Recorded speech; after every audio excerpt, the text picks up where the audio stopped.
All right.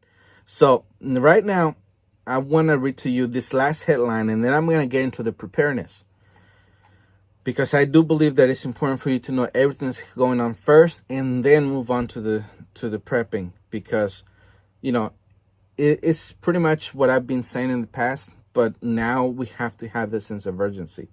Now, the last headline that I have for you is about the UK, and if you remember, uh, Ukraine was pretty much begging the UK to pretty much, um, I guess you can say, convince everybody else in NATO to go ahead and include Ukraine to become a member of NATO.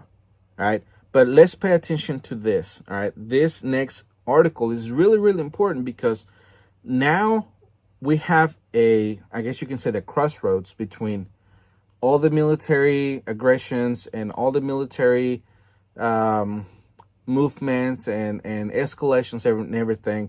Now everything has crossed with how broke the United States is, how broke Europe is, and that is going to reflect later on, because Russia has actually worked very hard to pay off its debt.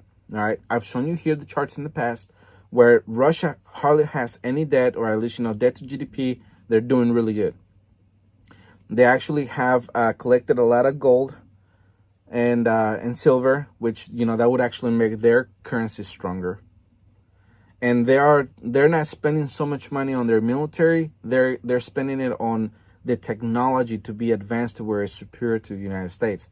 And right now they're kicking our butts in a bunch of areas when it comes to technological advances. All right, but this one is gonna focus on the UK, because they're also broke.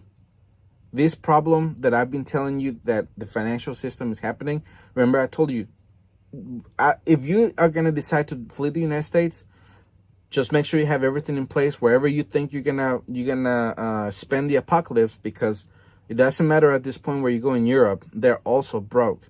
And if you go South America, South America has always been broke, right? It's always been known for having very poor countries. Where else can you go? You can go to Africa. Africa has also been known for being for having a lot of poor countries, or a lot of rogue governments. You can go to Asia, but you just go into the communist hands. And you can go to Russia, but you can.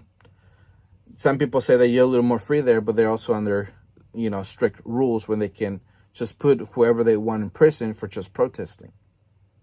What I'm saying is that if you're going to make your move, it has to be soon. And wherever it is that you decide to spend the apocalypse, you have to make sure that that's where you have everything you're going to need. And that's where you're going to make your last stand. Whether it's in the United States, whether it's in the UK, whether it's somewhere in Europe, just make sure where you are going to be, you're going to be content. All right. So this is from antiwar.com. And the article's headline says, Britain's military to intensify activities against new threat of Russia. Britain plans to invest over 20 billion euros to modernize their armed forces, but no one knows where the money will come from. The British Navy is in bad condition. Forbes wrote last year about Britain's 2 new aircraft carriers, saying, quote, having blown billions of dollars building the ships, the UK government no longer can afford the aircraft, escorts, and support ships that help the platoons deploy, protect them, and give them striking power, end quote. With no money, an efficient Navy, and plans to reduce the ground forces by about 10,000 soldiers, that would bring the British military to its smallest size in 200 years. It is not clear how London can achieve its great ambition of surrounding Russia in the Arctic, Baltic Sea, Western Balkans, and the Black Sea.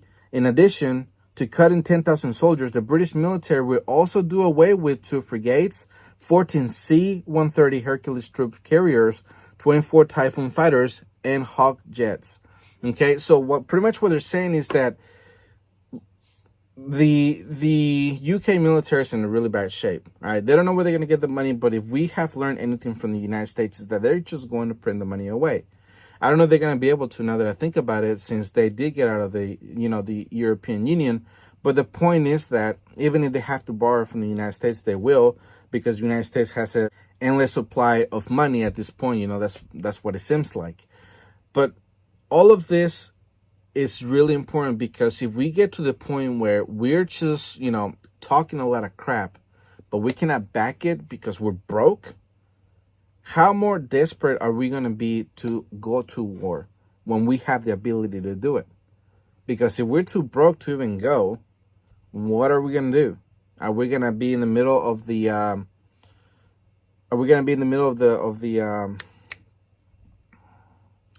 of the drills, and then we're just gonna bring everybody home without finishing the drills, or what's gonna happen? I mean, they're gonna figure something out, because their ambition is right now that they're gonna do something about this.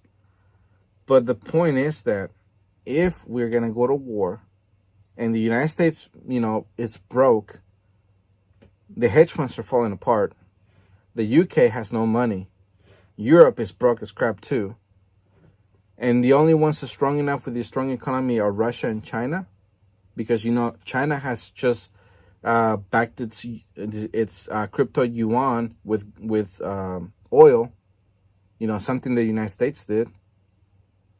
So how are we going to be looking this in the future? How everything's going to turn out? It looks like everything has been put in place to where this moment is going to happen. We are going to go to war. We just have to make sure that we're ready for it now. The Man-Made Survival Show.